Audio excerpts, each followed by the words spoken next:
Josey, what's up, man? Hey, what's up? Can you hear me? Yes, I can. I All can. right, Nice good. to meet you. Nice to meet you. Yeah. I'm Kevin Lavallo. I'm from Buffalo, New York. Welcome to IANO podcast. And Hey, this Kevin. is a real joy for me and it's an honor. So appreciate the time. Thank you, brother. I appreciate that. And you're checking in from Tulsa, Oklahoma, I take it? Yeah, pretty close. Okay. All right. I've never been, maybe someday, but I would just like to start off with a quote that I recently saw you share. It's not from me, it's through me. I just have the best seat in the house. And that's a quote by Elvis. Hmm. And I really connected with that. Today is March the 27th of 2023. It's 22 years since the Every 6 Seconds record came out by Saliva. And just for me personally, I've connected with that record for 22 years, has gotten me through a lot. I want to take care of the elephant in the room right now, just right off the bat, if you'd be so kind. So you recently lost, we all recently lost someone in the music community, Wayne Swinny, your former Toxic Twin, bandmate and brother with Saliva, co-founder of Saliva. And if you'd care to share anything about, the relationship you had with him and maybe some stories that jump out at you, that'd be great. Uh, First of all, I just want to send, my love and honor and respect, and just never-ending admiration and just, you know, almost, I don't want to say worship, but almost just like semi worship of this man. I want to send that love out to his family, to his daughter, uh, to his sister, um, to the rest of his family, to his mother, uh, and of course to his friends and his fans. It's been absolutely heartbreaking. Um, I can't really put it. I can't really put it into words. How devastating this loss has been. Wayne Swinny was a amazing bandmate. He was an amazing friend, an amazing brother, and just an unbelievable musician. Like his musicianship was just pristine and perfect, and that's why uh, I became so close with him. As I used to back in around 1989, 1990. I was just turning 18 years old, and uh, I was I had procured a fake ID, and I used to uh, get into weasel my way into these bars that Wayne Swinny would play with his band TNA, which were huge at the time. They were like there was at the time the big bands in Memphis were like Tora Tora, Roxy Blue, um, and TNA. And he was just by any stretch of the imagination, he was the best lead guitar player in Memphis, and I just always admired him for that, and would go to these places and sneak in just to watch him play and watch him amaze audience after audience of sold out crowds there at different places in Memphis, Tennessee. I mean, they would put 1,000 people into the Omni New Daisy, or they would put 500 people into Stage Stop in Raleigh, or they would put 500 people in this other place called Night Moves that I used to go sneak into see him play. But the most intimate place I used to go see him play was a place in Memphis in Overton Square, and Memphians that hear this will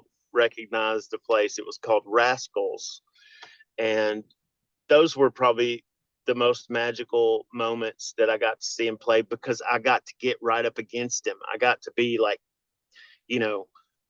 12 inches from him and watch this magical man just make love to the guitar. I mean, he was like watching, it was like watching like a Prince or an Eric Clapton play the guitar, or an Eddie Van Halen play the guitar. He just effortlessly, never looked at the neck, just walked up and down the neck of the guitar and made it look effortless, just absolutely effortless.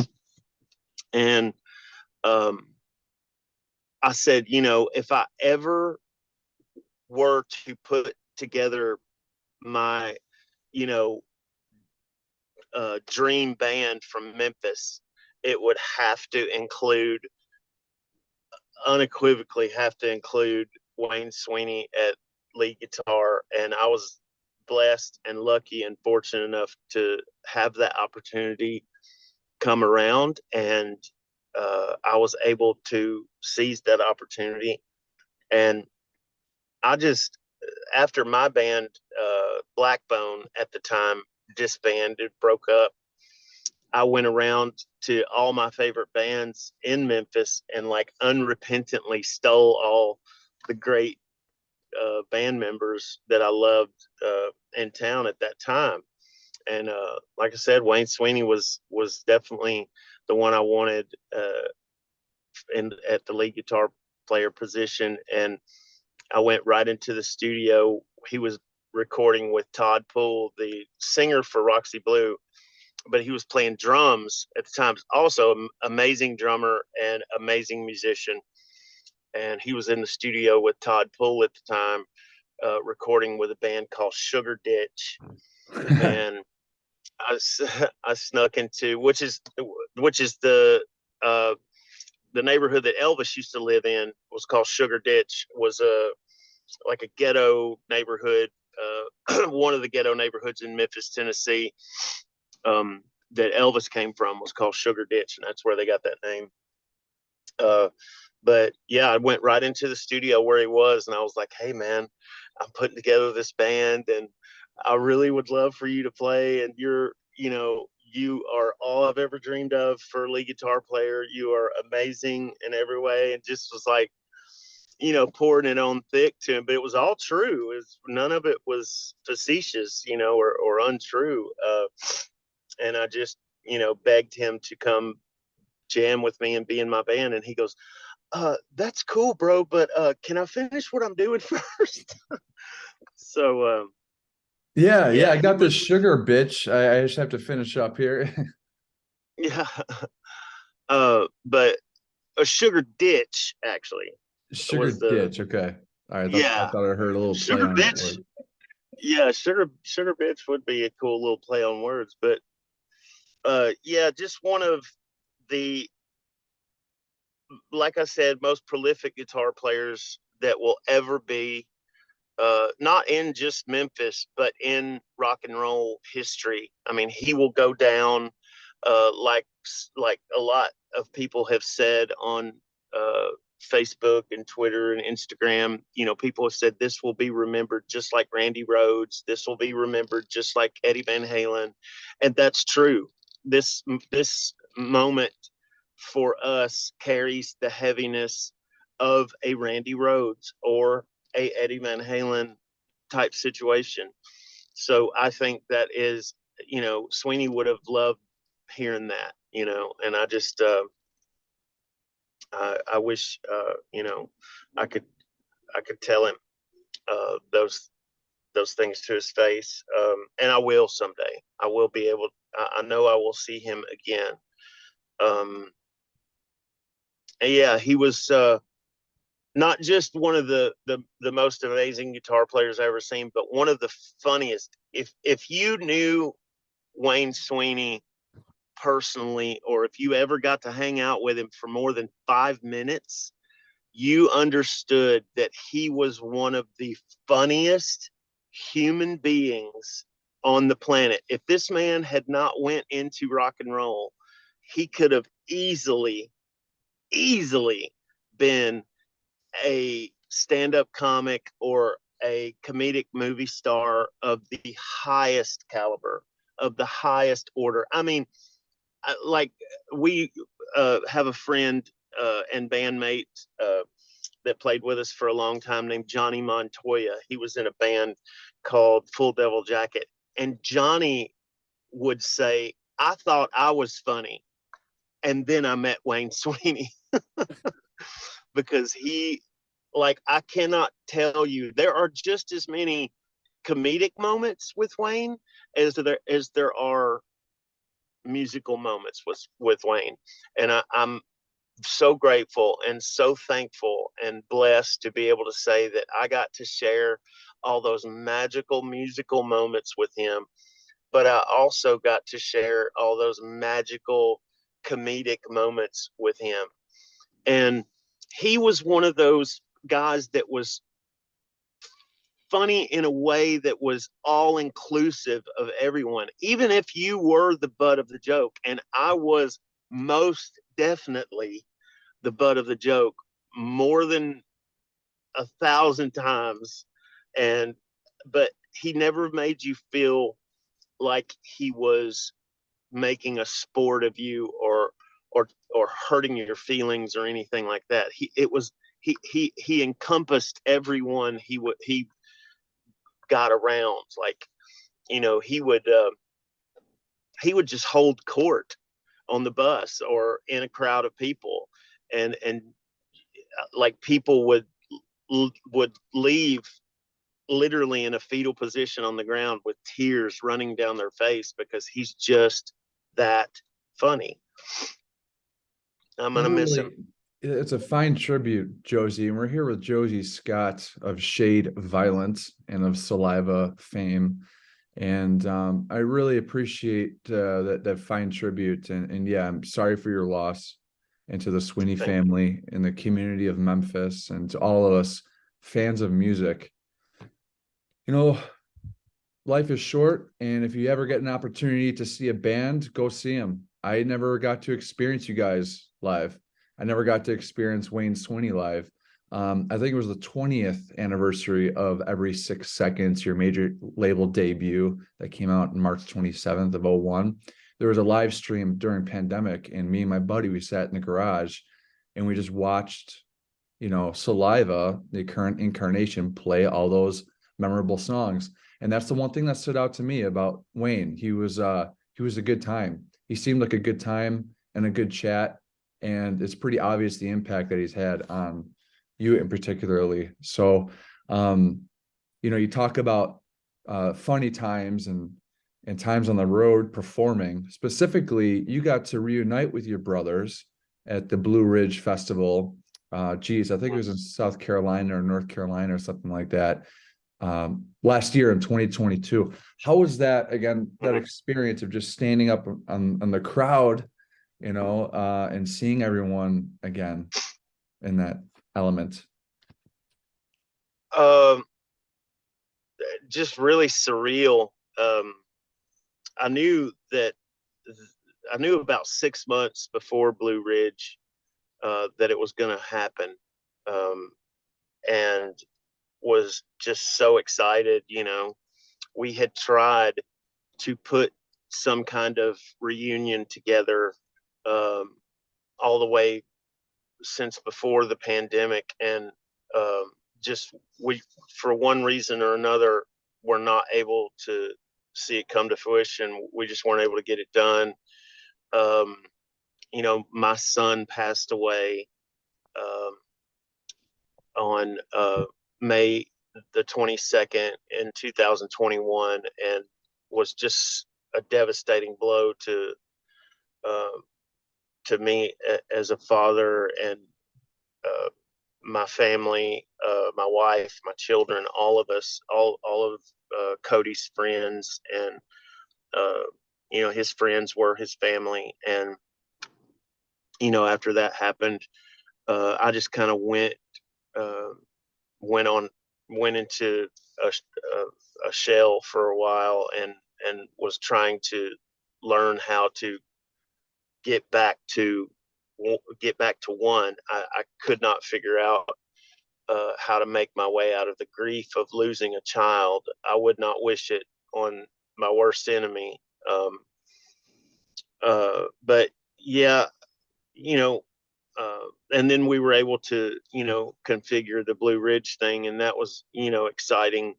And I had a dream about my son during that time where I was on I was wondering what I was going to do, wondering if I was going to go forward with even my career. And I had a dream that I was laying on the canvas of a boxing ring, and I was looking out at the crowd, and everything was sideways, and I was like, I'm on the mat. Somebody has knocked me the F out, dude. And I was touching the glove to my, had a boxing glove on, and I was touching my face because I could feel myself bleeding. And I had blood coming out of my nose and coming out of my mouth. And I was like, what happened to me? And it was one of those moments where I felt like I've got to be dreaming, because I don't box. I have no business in a boxing ring, but I could tell that I was on the mat, and somebody had just shattered me with some kind of blast to the face. And I heard this voice behind me saying, Dad, come on, Pops. You got to get up. Come on, Dad. You got to get up. Come on, please, Pop. Come on. You got to get up. And it was my son's voice, and I could feel his breath on my neck. I could smell his hair, like only things that fathers know, and I felt him pulling on my collar like this, pulling me, saying, Dad, you got to get up. Come on, Dad, you got to get up. Please, Pops, get up. And I knew it was him because he was calling me Pops, and only Cody would call me Pops. And I knew it was him, and I tried to turn around and look at him. And when I did, I woke up. But what I took from that dream was the overwhelming feeling of, Dad, you've got to get up. You have got to stand up and keep fighting. You've got to stand up and keep doing this, And so that's what I took from that dream was, you got to get up, you got to stand up, you got to dust yourself off, and you got to get back in the ring and keep fighting, no matter how bad you're bleeding, no matter how bad it hurts, no matter what shape you're in, you got to get up. And so from that moment forward, I continued trying to get up. I continued trying to get back in the ring and fight. That's what has encouraged me on the wellness journey that I've been on lately. I've recently lost almost 150 pounds. I've been steadily, in the gym. I'm at the gym right now. I actually fixing to go in here with my son Justice and hit it again today. But yeah, I go to the gym 4 or 5 days a week, and I just kill it as hard as I can. And going to rehearsal with my band Shade Violent tonight. And, I'm just ready to do what Cody wanted me to do, which is to get up and keep coming. And so Blue Ridge was just another example of getting up and dusting myself off and keeping it going. And I'm just so glad that I was able to share that moment. One of my best friends, when we were first finding out that Wayne had passed, and the news was spreading, like wildfire. And I talked to one of my friends on the phone, and my friend said, Josey, thank God for Blue Ridge. Just thank God for Blue Ridge. And, of course I had thought about that, and was thankful, but I was just like, I can't believe that was the last time. I just can't accept that was the last time that I'm going to be on stage with Wayne Swinny. But my friend put it in perspective for me. He said, man, just thank God for Blue Ridge, dude. Because if you hadn't done Blue Ridge, you'd have never gotten to play with him again. You had that moment, and you could see it in your face and your eyes. It was really I'm going to include a link below in the description to that particular performance. You could tell it was just cathartic, and it was just amazing start to finish with that. I felt it, and I could just speak for me personally, Josey, that your voice, I'm a vocals guy, and I love vocals and I love lyrics. And Mm-hmm. the way you describe Cody helping you out in your dream, to kind of just get back up, keep going. And I'll speak on behalf of all the fans of your creative output over these past decades, that you have helped me. I am no stranger to God willing, no family lost my brothers and sisters and parents, but mental health is huge, and you've really helped us out. So I want to say thank you for helping us out, and we are always here for you. Thank you, man. I appreciate that so much. It means more than you will ever know. Yeah. And just to kind of bookend Wayne Swinny here, recording this record that came out 20 years ago today, that really put Saliva out to the masses. Recording with some of those songs with him, was there a moment or maybe a lyric that you guys came up together, or a note that was like, that really stands out to you? Well, Wayne was just such a willing participant in anything I wanted to do. I think was what I can remember that was so special about him, is I could come to him and say, I'm thinking, like, what if we did this kind of solo, and what if it had what if we put through like some 80s hammer-ons in it, and made it kind of Eddie Van Halen-ish.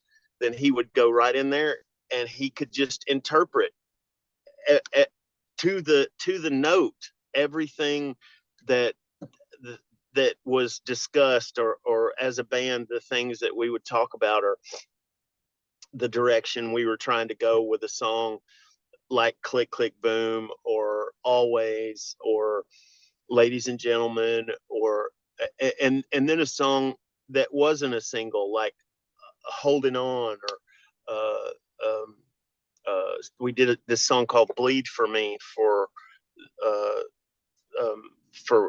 one of Ben Affleck's movies, and he could just take the feeling that you had, and he could hear what the song was about, whether it was about a girl, or whether it was about life, or whether it was about death or pain, or some type of hurt that you were going through.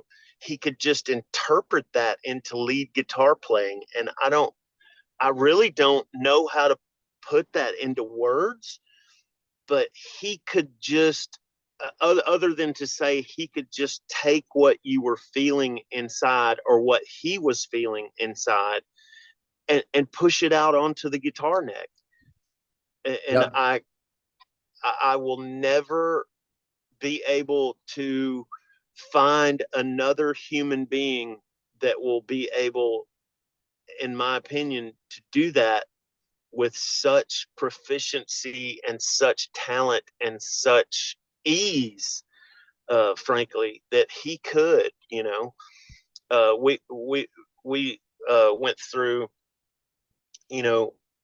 when he went through a divorce, we were writing songs like How Could You, and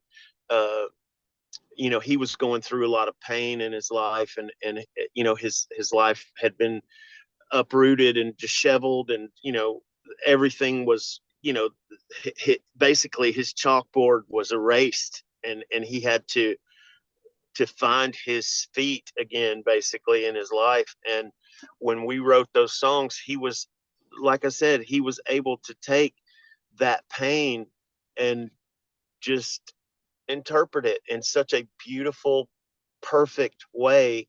He was able to push that out onto the guitar neck, and I will never understand it besides it being the God-given gift of talent that he had.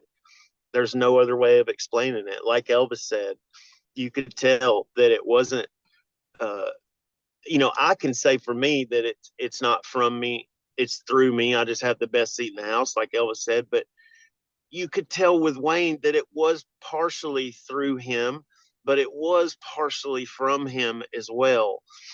And it was just amazing to watch. And I will never, I don't think I'll ever experience that again in my life. And I will cherish every second of ever being in the studio with him, or being in the rehearsal space with him, or creating with him, uh, or being on stage with him. My God, just an absolute dynamo. And like one of his friends said the other day, he was the total package, man. He was like the Wayne Gretzky of guitar playing. He was just so amazingly talented. He never looked at the neck, just made love to the guitar. He had the looks, he had the feel, he had the technique. He had, his live show was ridiculous. Like, he was amazing. You couldn't take your eyes off of him. He was just one of those guitar players, like an Eddie Van Halen, or a Nuno Betancourt, that you just couldn't take your eyes off of him. Yeah, and for those Steve who will Vai, never, like, you just yeah, can't yeah, take your having eyes never off of seen him, you describing it the way he plays. I mean, I feel like I got a good, us viewers, we can really picture. Damn, never got to see him live, but thank you, Josey, for kind of bringing that to us. And his sister has a GoFundMe page, because Wayne left, a daughter behind, as I understand, and I'm going to include a link below to that page. So, a little help there it. would Thank be you. beautiful. Yeah, of course, of course. And I'm grateful Blue Ridge happened, and we get to experience that forever. That kind of that experience. And Wayne lives forever through his music, and through Josey's future output, and through us fans. So fuck yeah, Wayne, thank you. Yes, sir. Thank you, Wayne. There's those songs off of Every 6 Seconds, man. I'll just say, I don't like doing dishes. Me and my fiance, we split chores. And if I'm doing dishes, I got to put on some music that I love. And I love your music. In particular, to this day, it makes me feel very, very cool when I get to hear your voice. Cooler than I Thank you. really am. And Greater Than, Less Than, and Lackluster still does that. I hear those songs. I hear songs off of this record and music that you've created over the years. And it brings me back to relationships. I think you see a lot of relationship kind of talking in rock and roll and music. But for me, it's always stood out your music has helped me, continue feeling cool, and that girl, and, put that shit behind, you're in your head about this, and this. Slows it down. That's the beauty about music, and in particular what you've created. So maybe when you were 11, 12 years old, hearing some of those songs and realizing that you like girls and you're going out with girls, were there songs back then, or records or bands that stood out to you that still make you feel cool, like a cool dad today? That's a great question. I had a weird upbringing. I call it weird.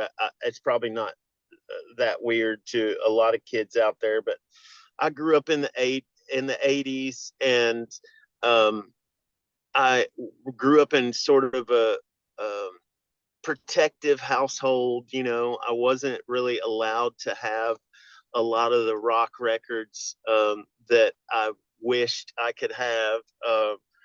My parents, my dad was a preacher for the first 8 years of my life. And so I didn't hear rock and roll music until I was 8 or 9 years old, but going to the skating rink in the 80s with my friends was the first time I Is this inline remember. skating or is this ice skating? Oh no, roller skating. Roller skating. Okay. Going to the roller rink. Yeah. Um, I discovered all kinds of different uh, music, from AC/DC. Uh, uh, I discovered, KISS at a very young age, and I loved that. I also had a huge pop influence, with everything from Duran Duran to uh, Billy Idol and uh, Genesis and Phil Collins and Peter Gabriel, and just loved that music. The Cure and Depeche Mode and those bands were a huge influence on me, and everything from, from Culture Club uh, to all the great black female singers like Whitney Houston and Anita Baker and um, all those, uh, especially the African American female singers, were just always so precious to me, because growing up in Memphis, uh, I had the influence of Beale Street, and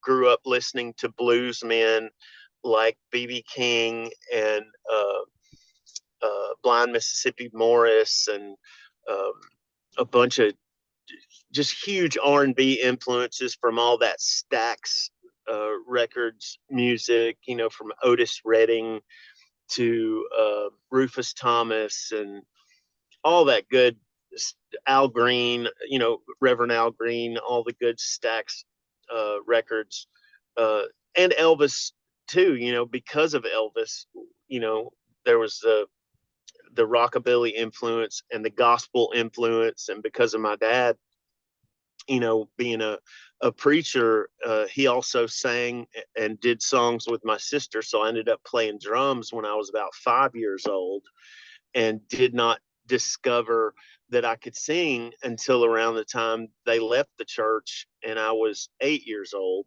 And then I discovered like Journey and, all those corporate rock 80s bands like Styx and Boston you Foreigner. know, yeah, Boston, Foreigner. I love Foreigner. I'm going to, me and my wife have a date night coming up in April, and we're going to see Foreigner, which they don't have Lou Graham in the band anymore, which breaks my heart. But they actually have this guy that was the singer for Hurricane back in the day, is their singer now. And I've seen him with him, and he is amazing at doing the Foreigner stuff. So I don't want to miss getting to see Foreigner. But yeah, man, all that good 80s, like Joan Jett and the Blackhearts and Jay Giles band, all that really good, the Motels, all that good 80s pop music is what I grew up influenced by. And uh, because I had to basically depend on the stereo, because I wasn't able to have records, and I wasn't allowed to bring that satanic music into the house. I had to depend on 80s radio and American Top 40 and listening to Casey Kasem and Rick Dees back in the day, doing all that great 80s music. But I thank God for that, because it shaped my ear as a songwriter, which I didn't know was happening. But that's what was now I know, looking back, that's what was happening at the time. Is it was uh, teaching my ears what a hook sounded like, and what a chorus sounded like, and what a bridge what a proper bridge sounded like, what a proper verse sounded like, and what a proper verse sounded like leading into that hook, and how you got out of that hook and resolved it into the solo, or you resolved it into the bridge, and at the end of that, how it resolved back into the hook, and just all those good, solid song fundamentals that are a part of music today. Whether you're listening to Billie Eilish, or you're listening to Lizzo, or any of the popular music today, or Miley Cyrus. Oh my God, what a voice! Oh Yeah, God, she's got a voice. She was I with could just, yeah. my God, her voice, dude. It's just like they say, her voice is like butter. It is like butter. The Chris Cornell, the Audioslave cover that she did for the late great Chris Cornell, I think it was "I Am the Highway." She nailed that shit. Yeah, and this, people can say what they want about a lot of, uh, at least from my generation, not really from the from the Gen Z, or the uh, the millennials. They don't really feel that way, because they have no problem with mixing all the genres, which I love that about them. But my generation, from Gen Z, they were like, man, you're false metal, bro. You're uh you're a traitor, because you like this or you like that. But I will unrepentantly say that I love singers, like, no matter if it's Miley Cyrus, or Sade, or Duran Duran, or Phil Collins. You can't deny. I can feel it coming in the air tonight. You can't deny that, dude. And if No, you you deny it, can't. you're a liar. Woo! You are a bold-faced liar if Yeah, you come can on. deny that, dude. No, there's And no, so, yeah, love it. just hearing uh you know Molly on her new special on I believe it's on Paramount Plus. She uh does this song about her late grandmother called Wonder Woman, and it's just her in this humongous 20-foot ceiling living room, uh, that in this house she's rented out or procured, or maybe it might have been her house, and just her and a piano player, and she just destroys that song, man. Just like Wayne had just passed, and I was feeling really emotional about everything that was going on, and to hear her pour herself into that microphone, man, it just made tears well up in my eyes. And when you can do that, you can either do that or you can't do that, and she can do that. She can go there. Yeah, yeah. Well, I have some Miley Cyrus to be checking out after our chat, apparently. And I will. I'll include a link below to some good stuff from Miley Cyrus. She had she covered Nothing Else Matters recently with My Boys and Metallica, which was impressive, for them to jam with Lady Gaga and bring Lady Gaga into their world and blast out the fire, at the Grammys, and then to collaborate with Miley Cyrus, and just to have an open mind when it comes to music, kind of like what we have in store apparently, with Josey Scott here of Shade Violent, and we're going to look forward to see what's coming up there. If to our viewers, if you've dug so far our chat, a like, subscribe, really appreciate it. For every new subscription, I send $10 to my own personal campaign to the American Foundation for Suicide Prevention. Just passed over $6,000.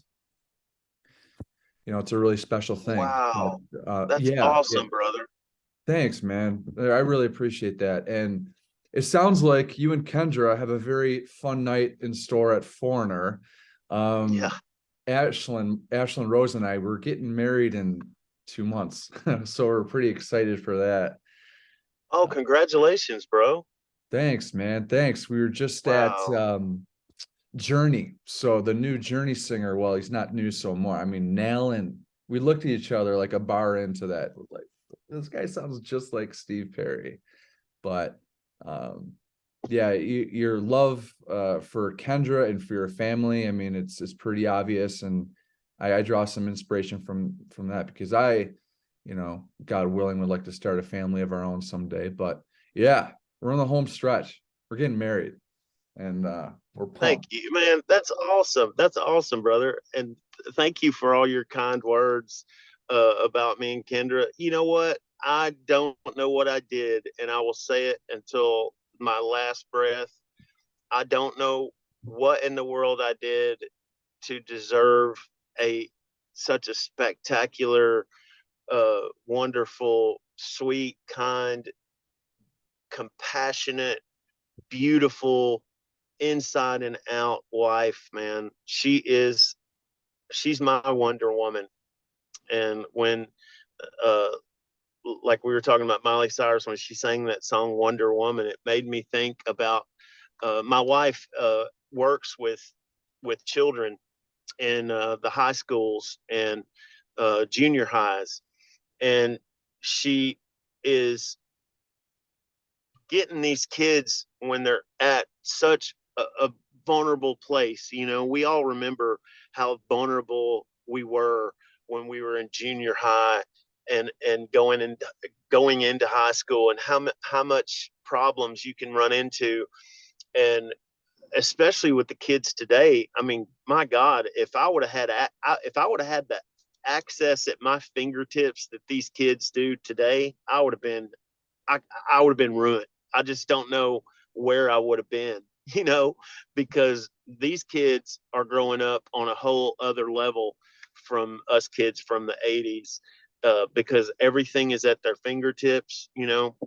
I had somebody tell me one time that, and this was years ago, he said, do you know that a child in the middle of the desert in Africa with an iPhone in the palm of his hand has more power in the palm of his hand than Clinton did when he was president? Just wrap that around your head, dude.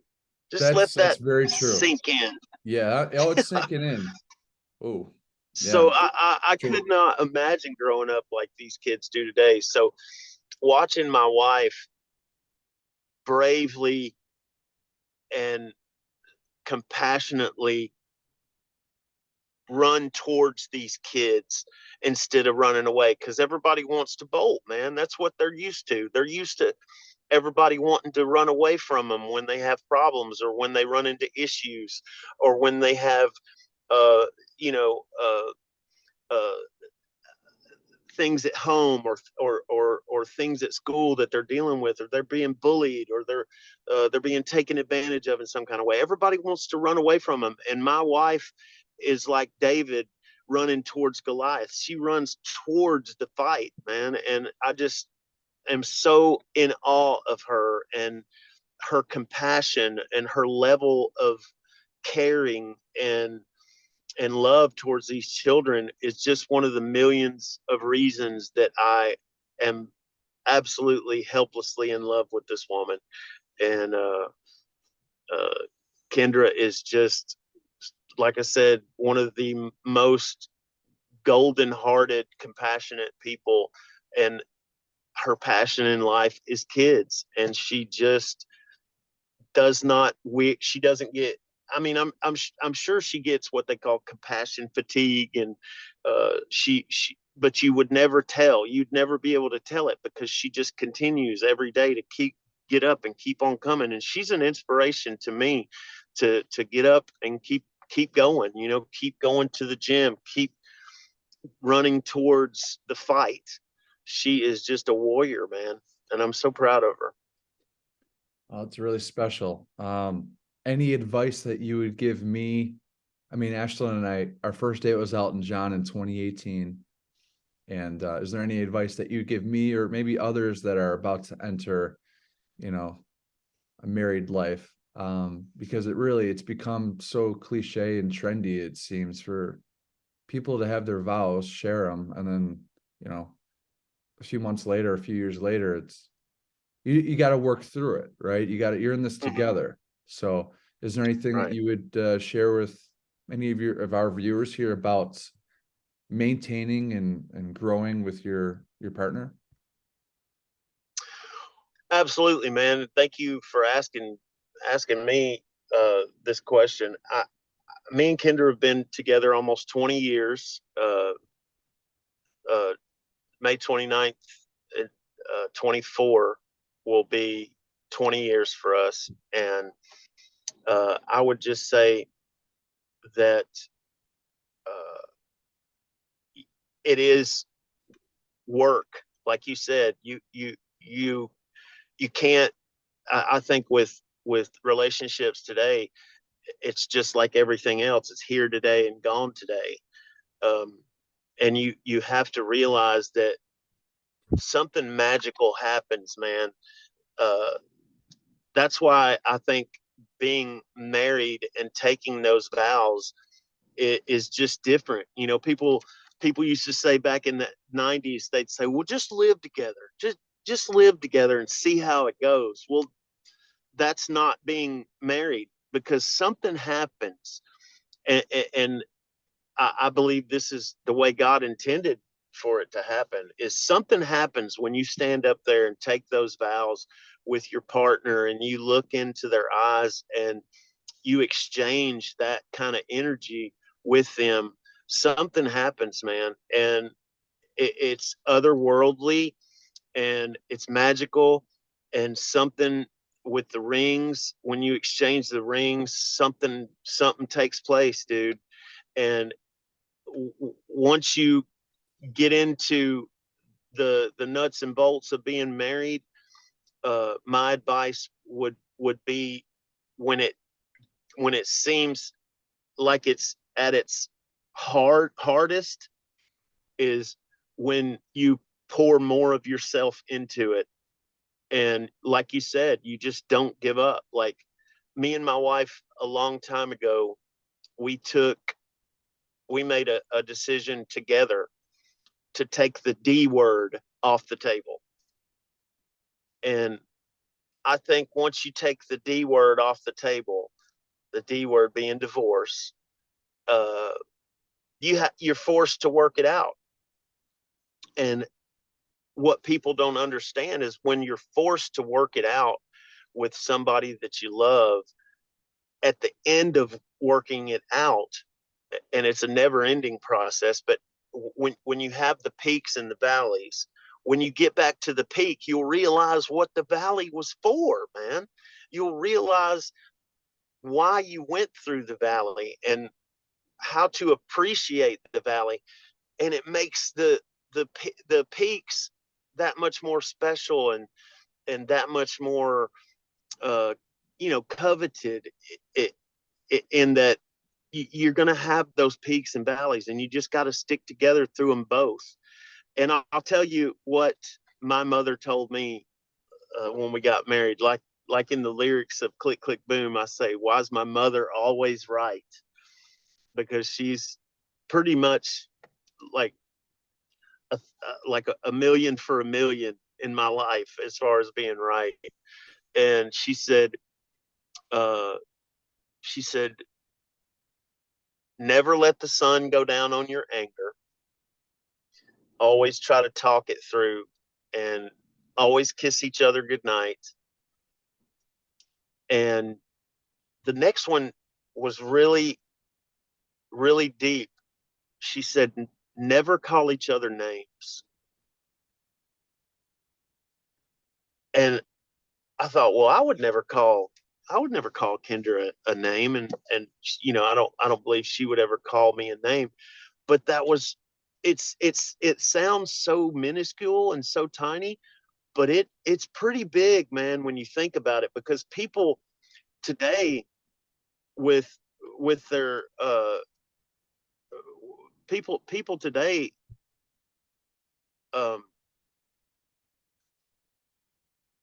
did I lose you? I'm here. You froze. Oh man, hold on, let me get back to it. Okay. There you go. What's There up? we go. so I was just saying, you know, with the name calling thing, people today, you know, they get into a fight and the next thing you know, it's like, you mother effer this and you freaking and you can't do that, man. And I think when you love each other to the core, like me and Kendra love each other, and you know, like I believe that you love your lady that you're about to marry, you just don't think to do that. But it was nice to hear it verbalized by my mother, because it gave me that extra uh, keeper of the gate, if you will, when it comes to ever doing that. Because me and Kendra in 20 years, we've never done that. We just don't think of doing that. But I just thought that was such a, a cool thing to say as well. You know, never let the sun go down on your anger, and don't call each other names. Two Yeah, so simple rules to live by. I like it. I like your mom. Your mom appeared and click, click, boom. We just learned something there. That's kind of cool. Some relationship advice from your mother. And yeah, happy almost 20th Absolutely. anniversary to you and Kendra. And you know, we are so excited to start our own journey. I'm here right now again, Josey Scott of Shade Violent, of Saliva fame, and we will be getting into Shade Violent in just a sec. But just to switch gears real quick here. How I met Ashlyn was in Lake Erie on the side of my buddy's boat. And she was just coming out of a relationship. And 3 months later, Elton John was playing the arena. And my buddy, Mike Holden, he was going through a really rough time. So just to kind of get him out of his rut, wrote to Elton, fucking stage left. He's got the rotating piano. It's going to come right in front of us. And he was like, all right, let's do it. But the day before, he canceled because he just didn't want to be around people. I remembered Ashlyn from July 4th, 2018, and it was September. So I hit her up, and with the help of her friend Rachel Weber, she's like, yeah, let's go. And Mike Holden would pass 1 month later, suicide. Oh And my God. you know, that was one of my things that added to the confusion of why people do some things like that, because it started with Robin Williams in 2014 for me, and it started with my cousin who was a cop in the 90s, and then, you know, Chester Bennington and Chris Cornell and these guys who had these seemingly perfect lives. Taylor Hawkins, Right. substance abuse. Taylor, what? So yeah, it's kind of been my thing to get it out, which is important. You have something you're feeling, Absolutely. shouldn't feel ashamed. You just get it out with people. You got your people, you got Kendra, I got Ashlyn, you know, you get your fan, get it out. Friends, no shame in that. And again, for every new subscriber, I put $10 right from my real estate, you know, business right into the AFSP campaign. And it really goes right to us at AFSP research to help those in need. Call 988 to anyone. You know, anyone who's struggling, you have an unbiased, for free, an ear to talk to. Call 988. That's something that was rolled out in July of last year. So I know we spoke about your angel Cody, another angel Wayne Swinny, RIP. But how have you maybe been personally affected? I know it's all over the music industry: substance abuse, depression, suicide. Maybe what have you seen with people that you've come across the past several decades in that business, and you know, how have you helped maybe others in your life that are struggling? Well, I mean, when I first left the band uh, back in 2011, I wanted to, you know, take a break, and I wanted to get healthy myself. You know, I had just ruined my life with different substance, there was substance abuse. There was, I was dealing with the substance abuse with alcohol, which was a terrible idea. And I was piling on top of the substance abuse and dealing with the substance abuse with alcohol. I was also piling antidepressants on top of that. And I had just totally depleted myself of any kind of soulful value, I guess. Like they say in AA and NA, they say there's no chemical solution for a spiritual problem. And I definitely was the living definition of that. I think the only thing that kept me alive through that time was, again, something my mother said. She said to me one time, she actually said a quote from the Bible. She said, a foolish man will tear his house down with his own hands.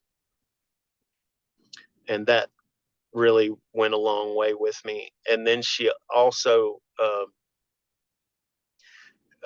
she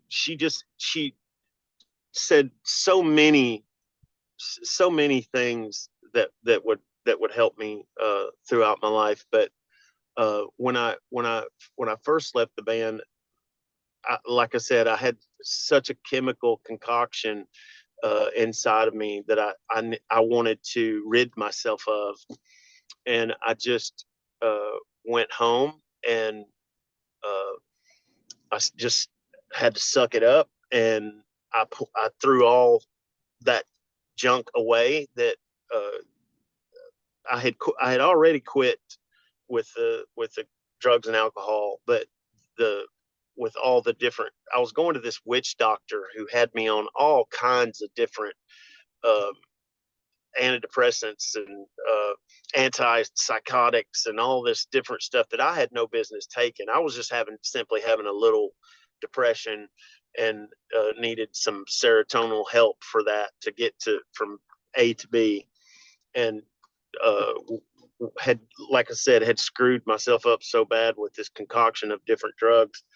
I poured all of them in the garbage, and then I went through the withdrawal because those drugs do have a withdrawal, not like a narcotic withdrawal, but it's almost like a psychological withdrawal, not a habit forming thing, but just like this sick feeling that I don't know that it gives you. And like I said, I just sucked it up, and for about 2 weeks, I felt like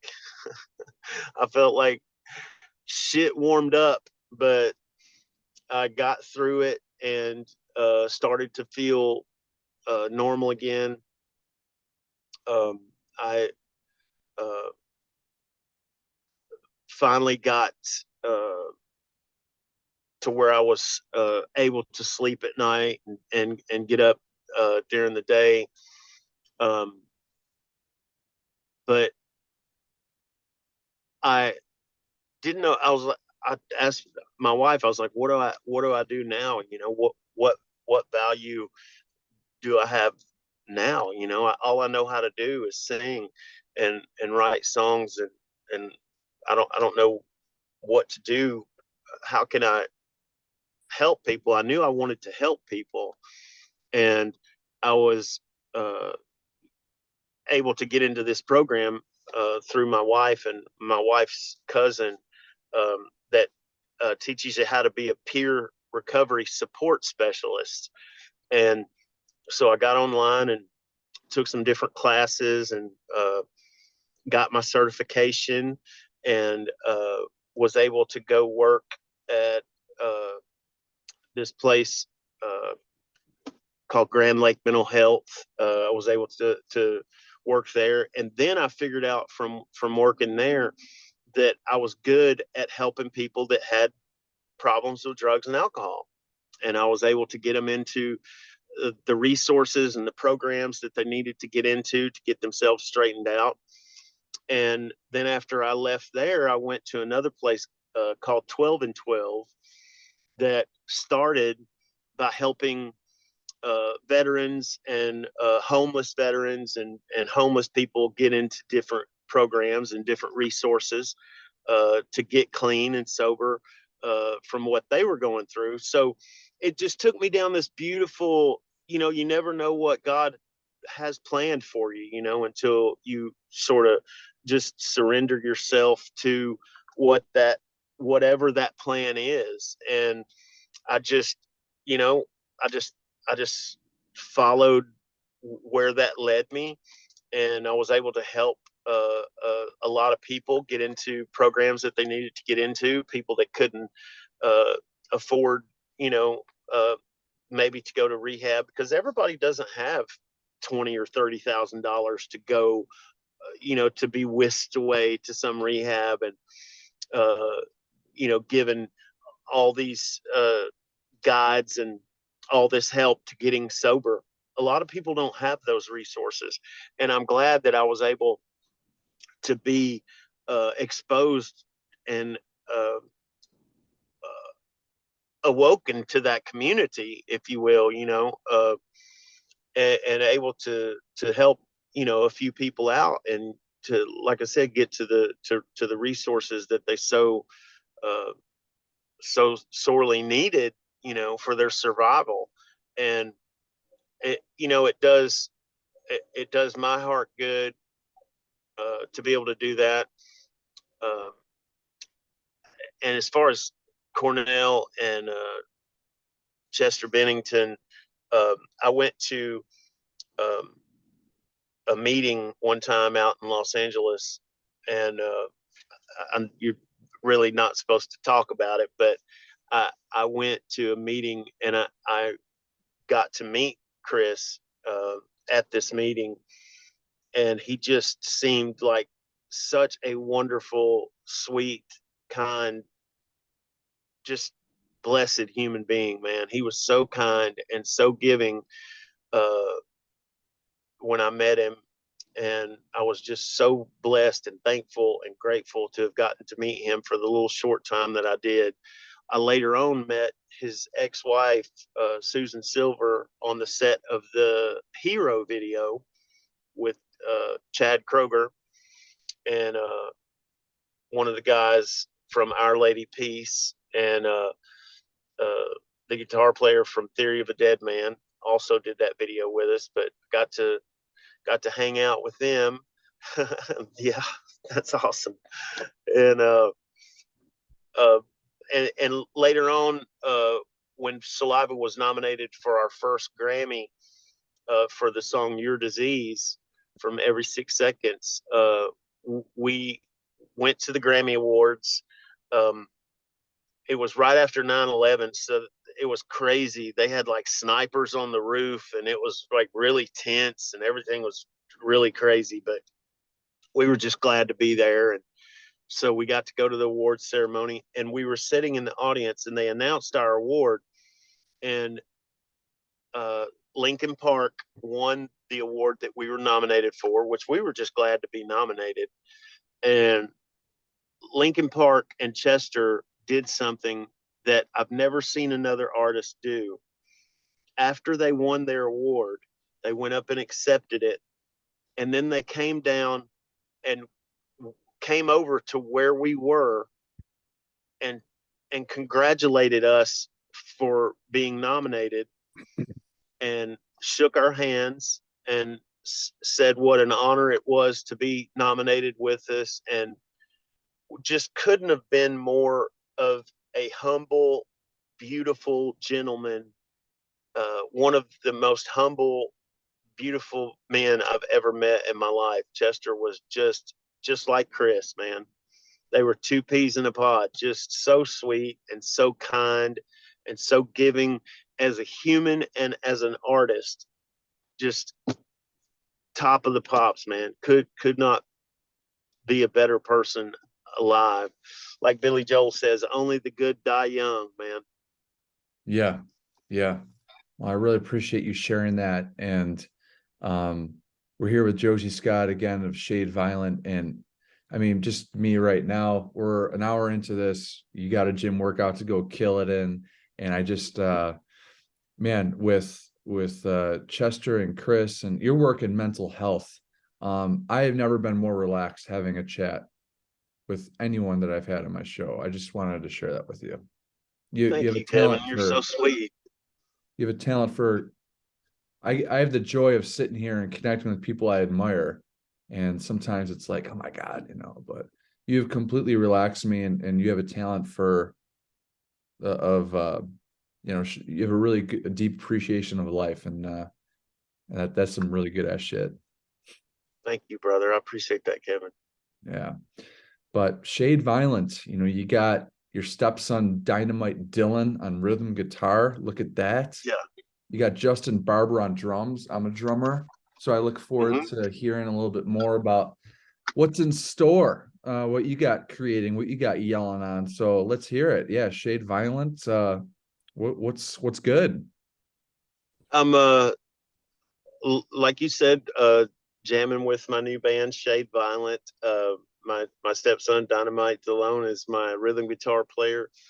Um, uh, my lead guitar player is a guy named Red that I just adore. Killer lead guitar player. Justin Barber is the drummer, and amazing bass player named Nine. And we're writing a record right now as we speak. I'm working on my new single, Evil Knievel, that'll be out hopefully very soon. I've had to change studios with how it's being finished off and recorded, and there's been some changes in parts and different things, and it's taken me a long time because I'm not one of those technical guys that can just sit down at the computer and record an album. So it's taken me some time to get hooked up with the right people.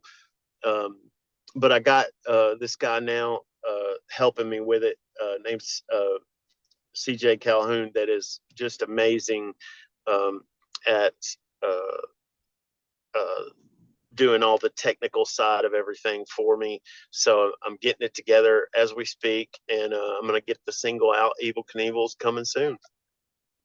Bring it on. Evil Knievel. We'll keep a lookout for that. And just a few more questions here before you just go get it. By the way, what are you working out today?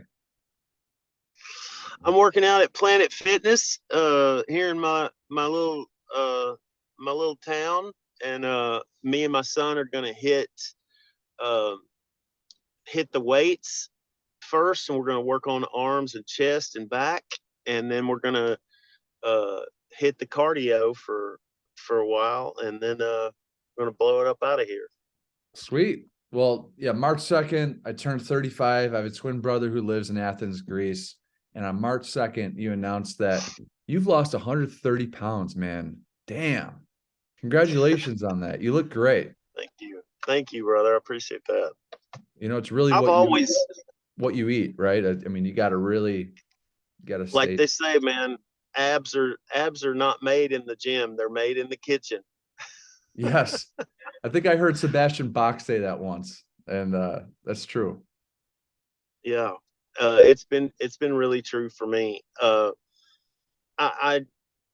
like I said, I hit the gym 4 or 5 days a week. I try to do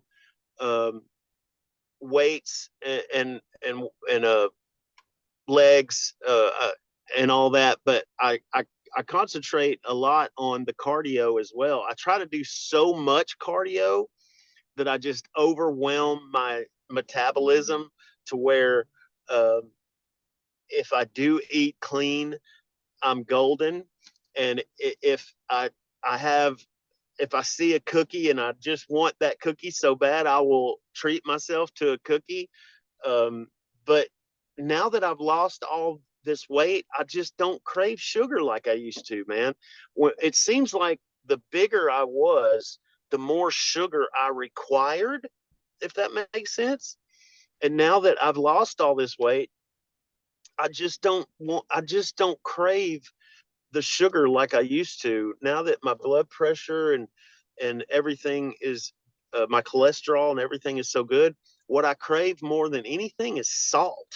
I crave salt, man, because I do work out so much. And me and my son Justice, he's 17, and we work out until our clothes are soaked. So we lose a lot of salt and a lot of hydration during the day. So we're just fighting to keep up with our bodies and pound enough electrolytes. And I think that's why I'm craving so much salt. Sometimes I'll go home from working out and my legs will be cramped up, and I'll just down some pickle juice or something like that, to keep my muscles from cramping up, or, eat a banana to get that instant, pop of potassium. But yeah, man, I wish I had picked the lock on my body a long time ago, because like I said, I've struggled with my weight my whole life. And who knew I would figure it out in my 50s Yeah. how to stay, slim and in shape. Doing a great job of that, man. Keep it up. Keep it up. It's really, I'm trying to trim down myself, with the wedding. I want to get this jawbone back out. So it really is what you eat. You got to stay, what's the word? Just got to keep moving forward, man. Keep moving forward. And this Hero song. Yeah. And eating clean doesn't have to be, people act like, that they're eating rabbit. Some people say, well, I'm eating rabbit food, or I don't like to eat all this bland stuff. There's all kinds of ways to make it taste amazing. You know what I mean? I want to write a cookbook just to show people how tasty, good, healthy, clean food can be, because not everybody knows that. I want to make like a rock and roll cookbook, man, for people that are trying to lose weight and eat clean, and, show people that it doesn't have to taste like shit. Yeah. Yeah, that's true. Get some Memphis I'm sorry barbecue. I interrupted you. No, it's fine. Yeah, just some healthy Memphis barbecue or Oklahoma That's barbecue. Right. Yeah, do it. But yeah, that song Hero that you did with Chad Kroeger, and it was funny. I was at Korn's album release party, Serenity of Suffering, in 2016. Jose Mangan was there, and Tyler Connolly of Theory of a Dead Man. Walked up to him. I said, "Hey man, my favorite song you've ever." He had a beer. I was having a beer. It's like, "Hey man, just before I head up to the balcony, I just want to say I love Hero, what you did on Hero." And just like, what?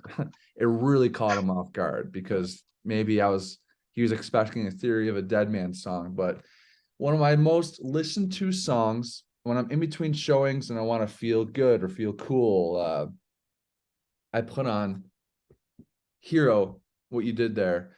I love that. And it's complete trip telling this to you, because I was just a tyke, 11, 12 years old, realizing I love girls for the first time, and chasing girls at roller rinks, and and it was just the Hero. That song was it still resonates. It still reminds me back and helps me go forward too, positively.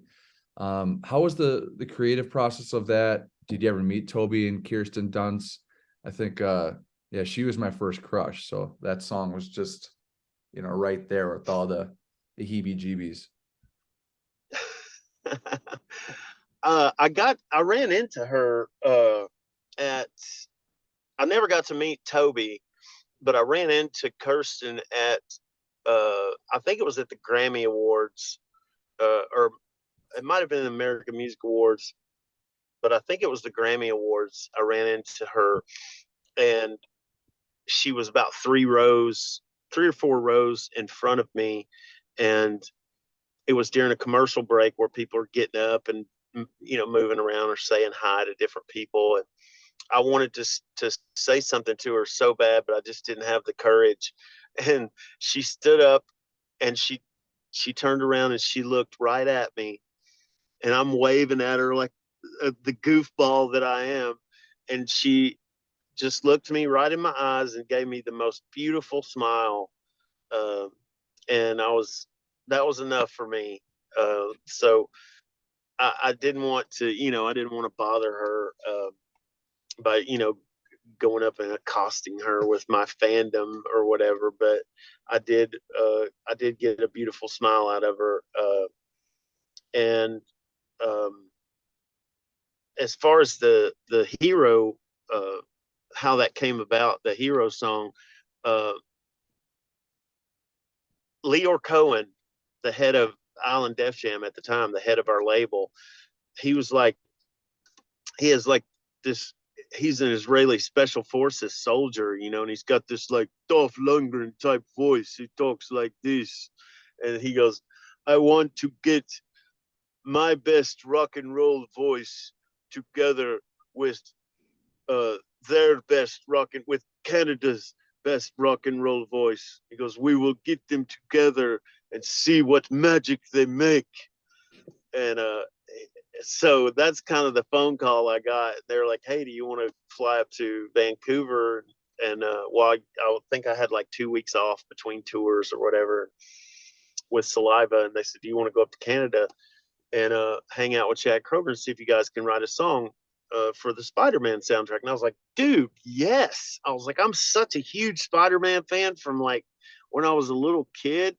Of course I want to do that, And so next thing you know, I was on a plane, and I love Canada so much because the city of Vancouver was just so amazing and overwhelming. And Chad was such a good host. He took us all around to these different amazing restaurants and all the best Chinese food and all the best sushi. And because I'm a big fan of some good sushi. And so he was, like I said, a hell of a host and took us around all these amazing places. And I just want to give the biggest shout out to the city of Vancouver and Canada itself, because I've had some of the most magical moments in my career in Canada and within the borders of Canada. And so we went back to the studio and we hung out, and he wanted to do a song that was more in the ilkage, if you will, of Click Click Boom. And I was like, well, I was like, that's cool and everything, and we can do that, I said, but I've kind of done that, and I want to do something fresh and something new, something different. And he goes, well, I got this idea that I've presented to Nickelback, and they don't dig it. And I was like, okay, let's hear it, And so he played basically the meat and potatoes of Hero, and I was just like my jaw was on the floor. I was like, this is incredible. And I screamed out the door, and I was like screaming for my A&R guy. Rob Stevenson was there from Island Def Jam. I was like, dude, Rob, you got to come hear this song. Oh my gosh.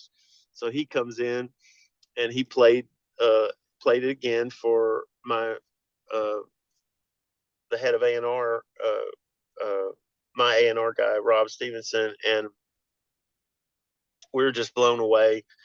And so we spent the next few hours, because after Chad played it for me, he's like, okay, let everybody go away and let us work on this, and then we'll show you what we got. So we spent the next like 2 hours, pitching parts together and arranging things, how it was going to go, and how the harmonies were going to go and everything. And I was there for that part of it. And he was gracious enough to give me a little co-write credit on that, which I'm thankful and grateful for. And we were able to record the song soon after that. And it was just a magical moment, man. I knew it was something magic. I had learned the hard way, though, not to call songs hits, because to me, every song was a hit. When I would work on a song, I was like, man, that's a freaking smash, dude. And it would always be the one that I didn't think was going to do something that was the huge song. So I just kind of was like, well, okay, this is a great moment, and I'm not going to put too much into it, but I'm just going to say a prayer and hope that this song does well, you know.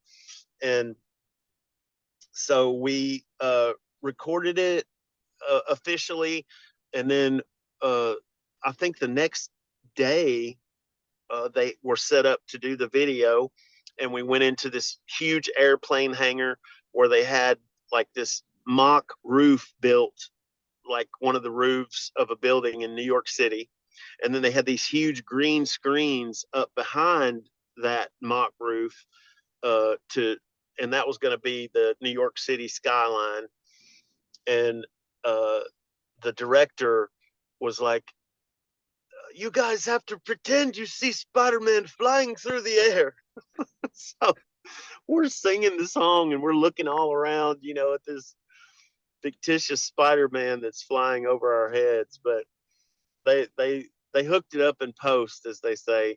But yeah, it was just a magical time to be alive, you know, being there with Tyler on the set of that video, and being there with Chad, and the drummer for Our Lady Peace, again, like Wayne Swinny, was one of the funniest individuals I'd ever met in my life. Because actually, a fun fact, in the studio, Matt Cameron had come in and played drums on Hero in the studio, but his wife was pregnant in Seattle and had went into labor. So he bolted out and was like, my wife's having her baby, I gotta go. So he bolted out back to Seattle. And the next day when we did the video, we had to find a drummer to play drums in the video. And along comes the drummer for Our Lady Peace. And my God, what a funny man. He had us rolling, laughing in between takes, and just like I said earlier, like Wayne Swinny, just tears running down our face. He was so funny.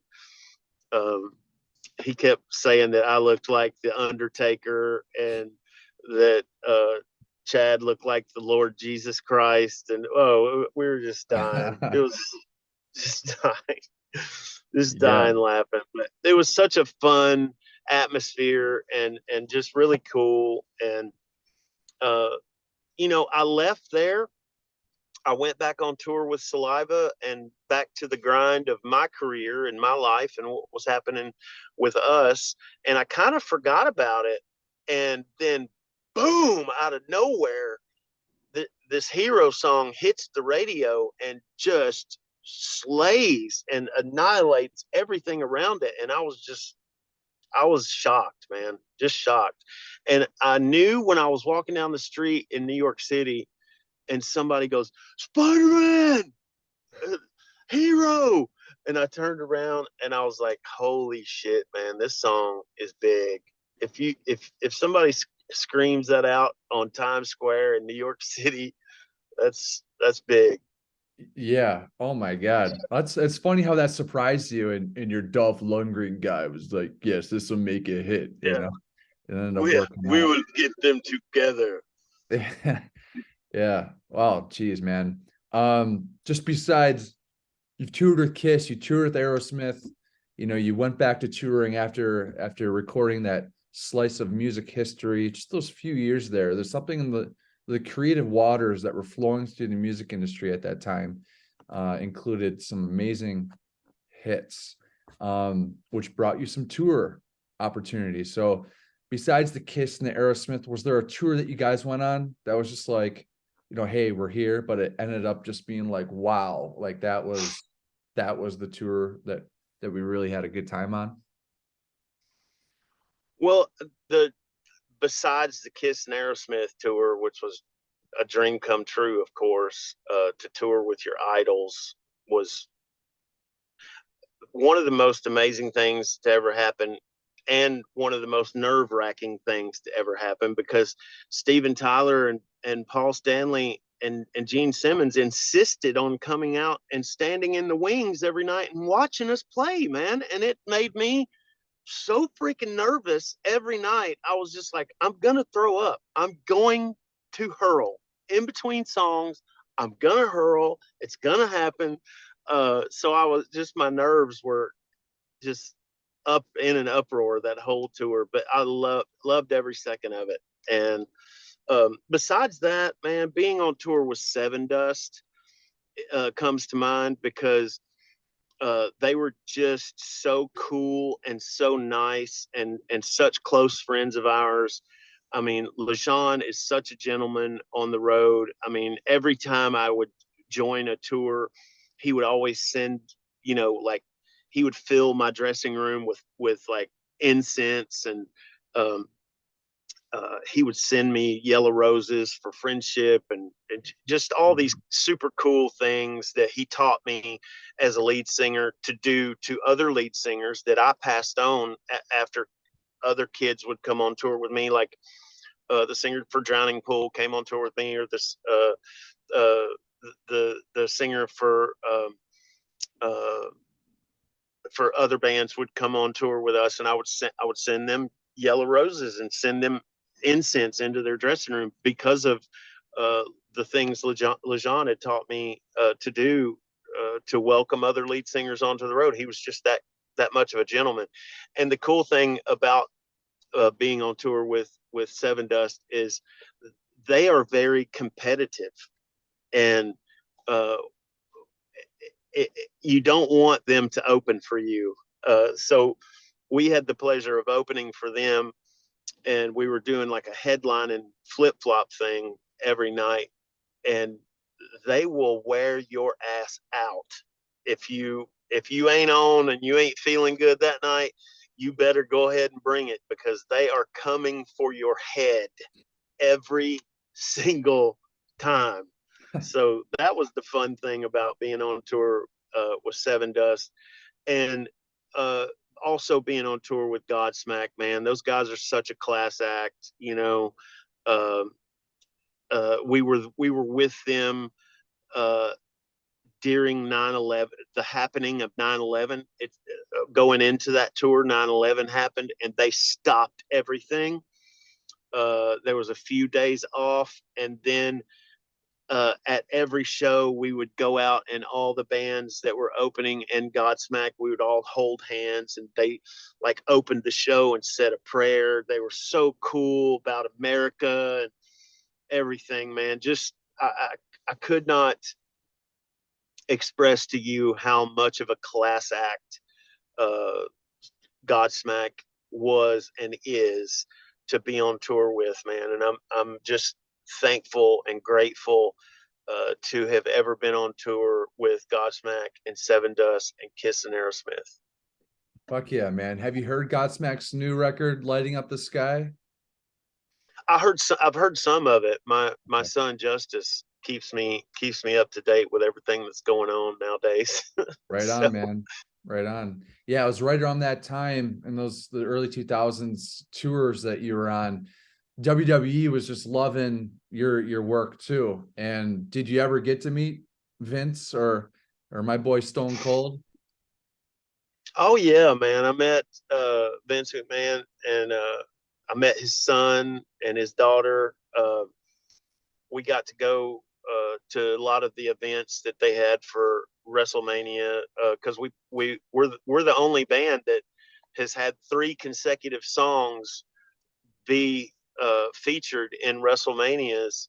I think ever. I don't know. So we got to go to a lot of the events they had. We got to go.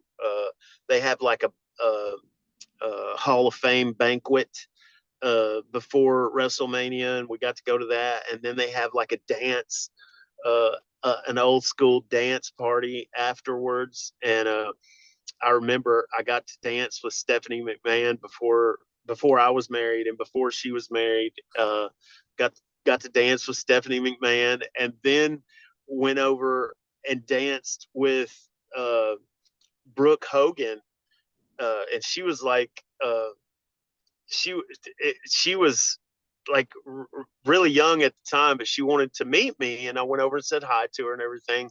And she said, well, will you dance with me? And I said, of course. I said, I'm going to go ask your dad permission first, because her dad was standing there looking at me, just scowling at me. I was terrified out of my mind, but I went over and said, Mr. Hogan, do you mind if I dance with your daughter? And he just looked at me, put his hands on his hips, and he goes, yeah, you can dance with my daughter. So I'm just gonna. Yeah, I mean, dude, he you could tell he would not mind for 1 second to rip that shirt off and womp my ass all over that dance floor. But got to hang out with them, and the McMahon family, man, just a pleasure to get to meet them. Stone Cold, I got to meet Stone Cold, and used to trade voicemails with him.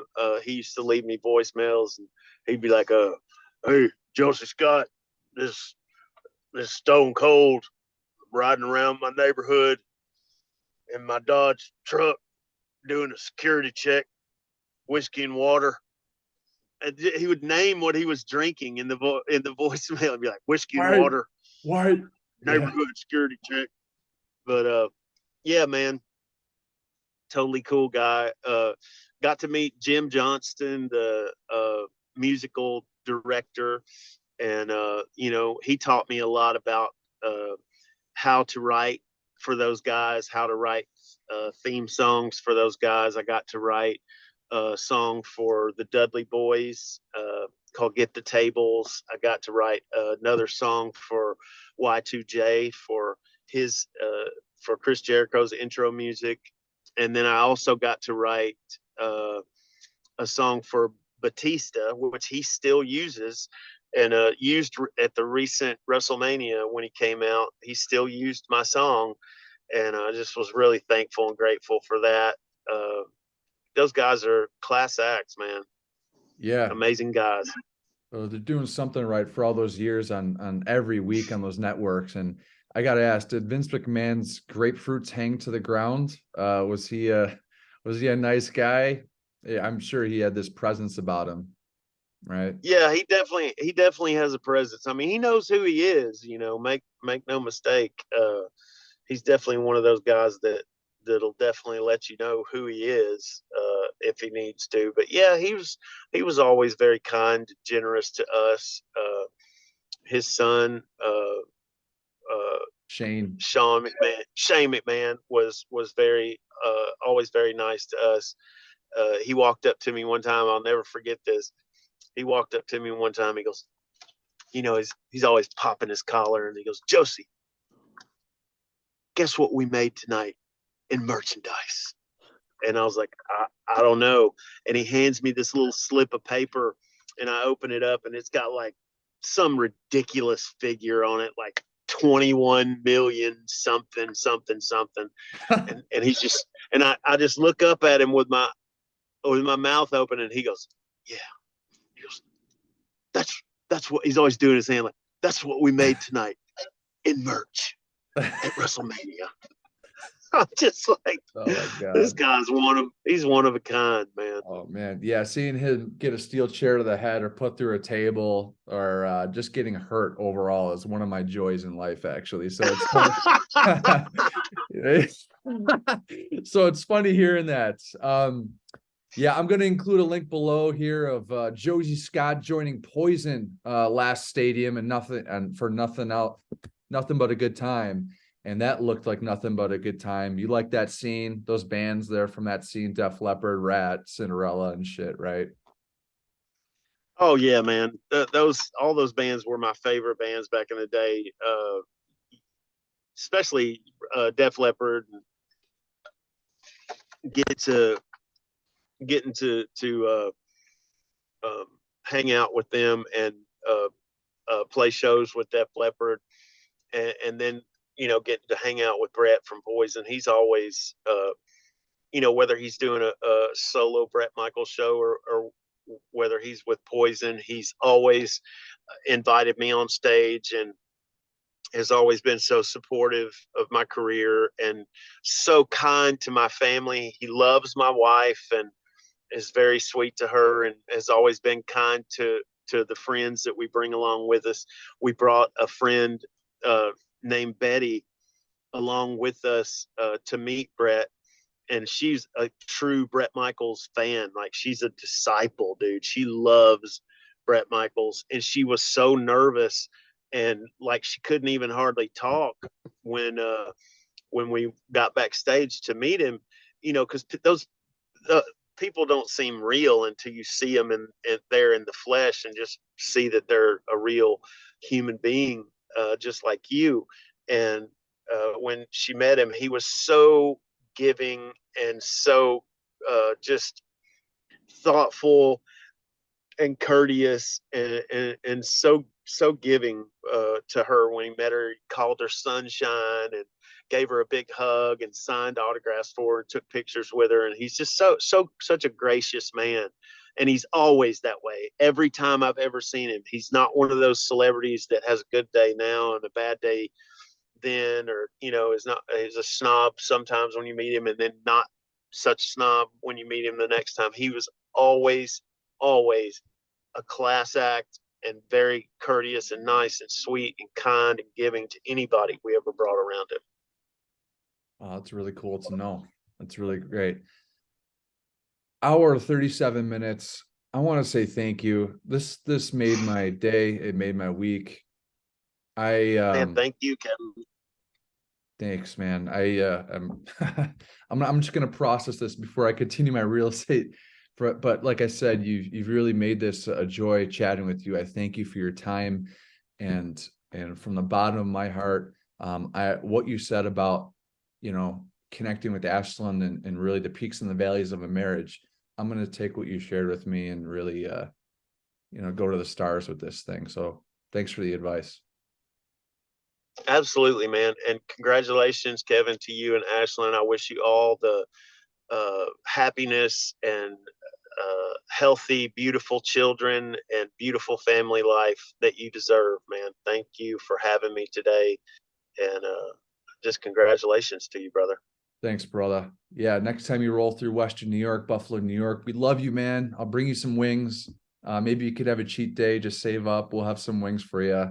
And absolutely. I love Buffalo, New York, man. Love the fans there. We played the town square there, and I loved every second of it, man. Buffalo, New York fans are psychotic. Fuck yeah, man. It's the city of good neighbors, but we also know and love to rock out to some good-ass music. We're going to keep a lookout for Evil Knievel by Shade Violent coming up. Cody Sappington, Forever. Wayne Swinny, Forever. And Josey Scott, yes, my friend, my new friend, You Forever and Shade Violent Forever. Thanks again. Thank you, sir, man. I'll see you again. Happy belated to Justice. He just turned 17. Have a good day. Yes, sir. All right, man. See you later. See ya.